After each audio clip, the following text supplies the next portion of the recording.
Quando Ralph conheceu Stephanie, sentiu que podia acreditar no amor à primeira vista. Claro, não era como se eles realmente se vissem em público.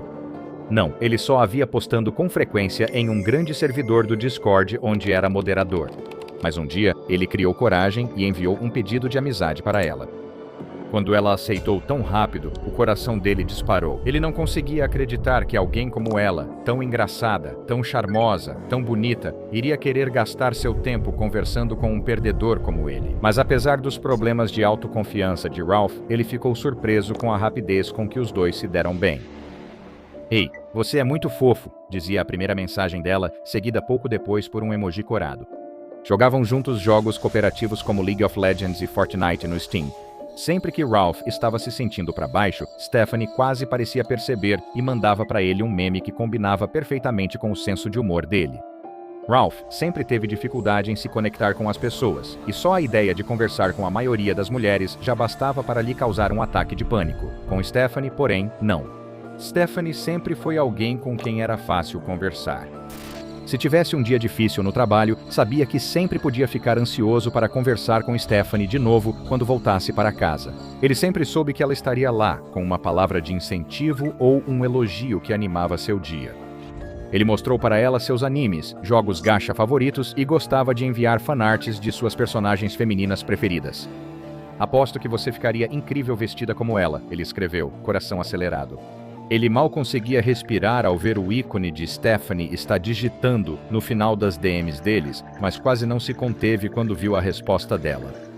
"Talvez quando sairmos eu faça um desfile de moda para você com um emoji de piscadinha." Quando ele viu isso, quase desmaiou. Será que ela quis dizer isso? Será que um dia iria querer encontrá-lo?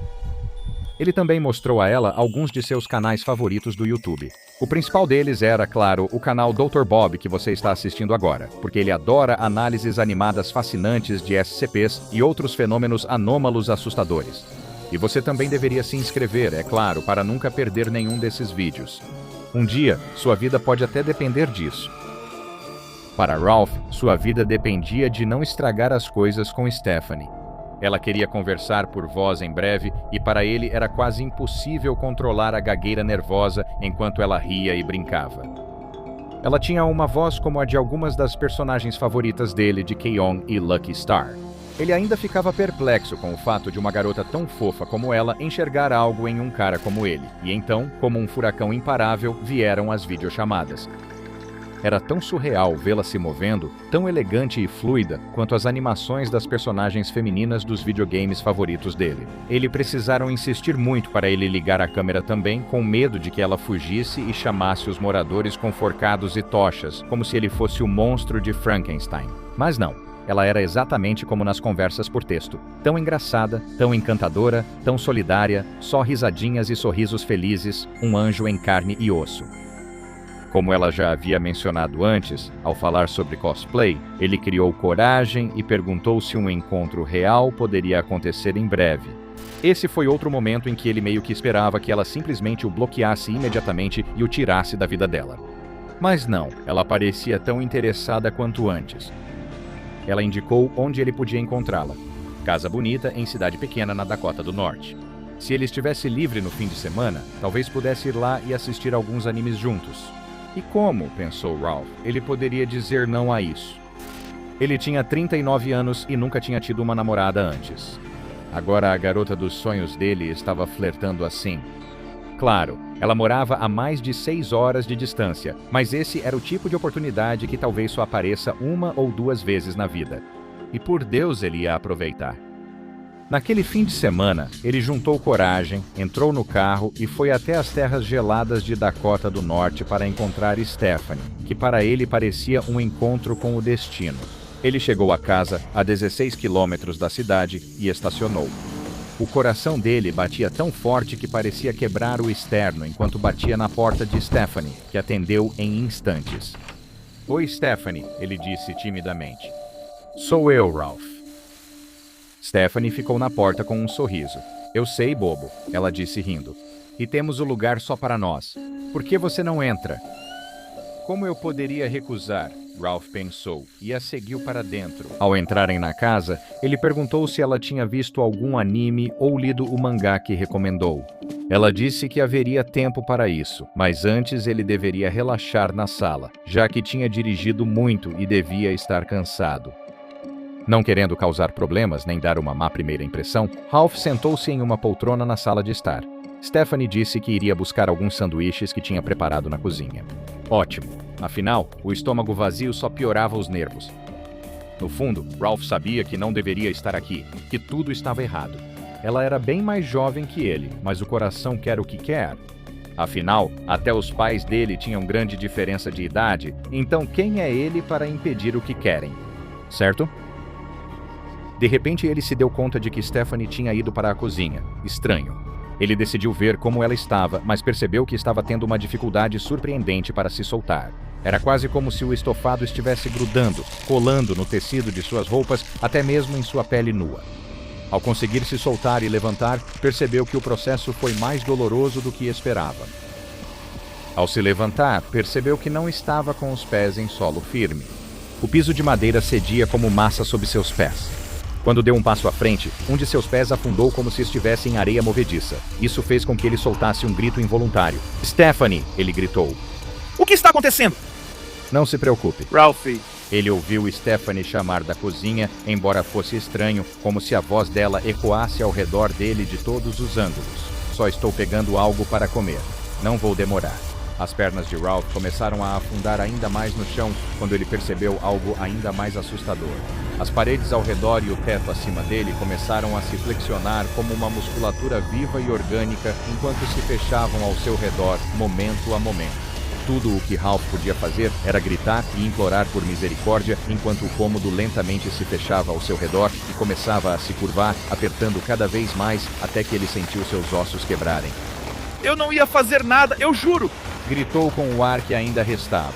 Eu juro pela minha mãe. Mais um aperto, e então, com um terrível estalo pressurizado, Ralph simplesmente estourou, cobrindo as superfícies internas do quarto que se apertavam ao seu redor com um vermelho brilhante. Houve um som profundo, gutural, de sucção, como alguém tentando com toda a força tirar as últimas gotas de um milkshake do fundo do copo com o canudo.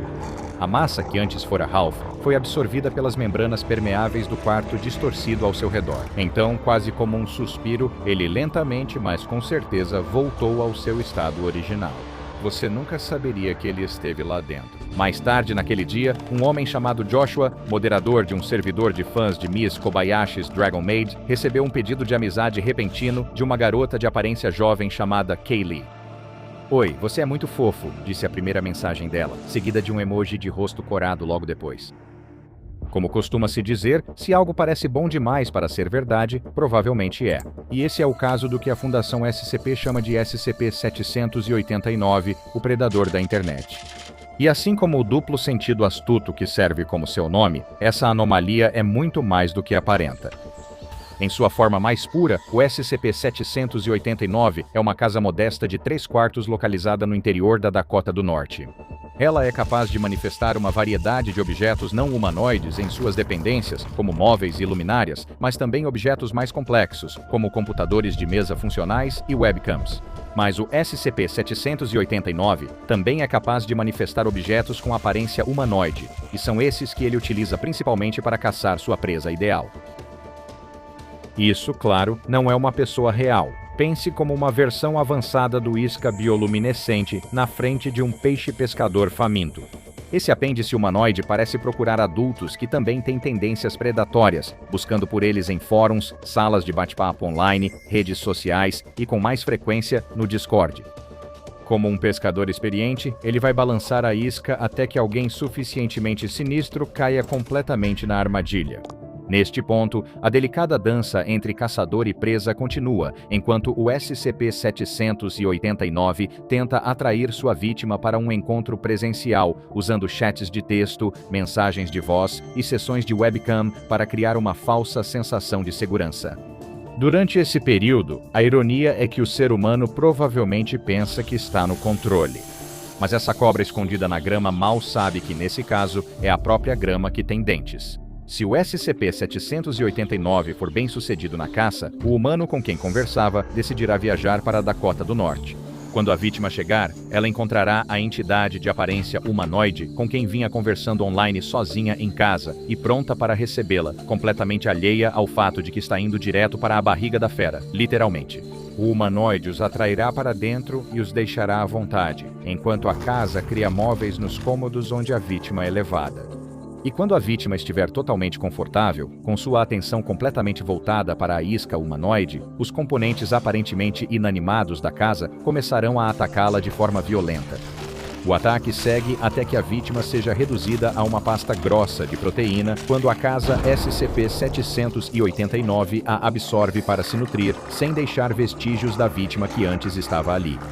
Se outra pessoa, além da presa de SCP-789 se aproximar da casa, ela pode invocar 2 adultos sem traços marcantes que agem como proprietários, recebem visitantes e acalmam possíveis temores sobre a casa suspeita.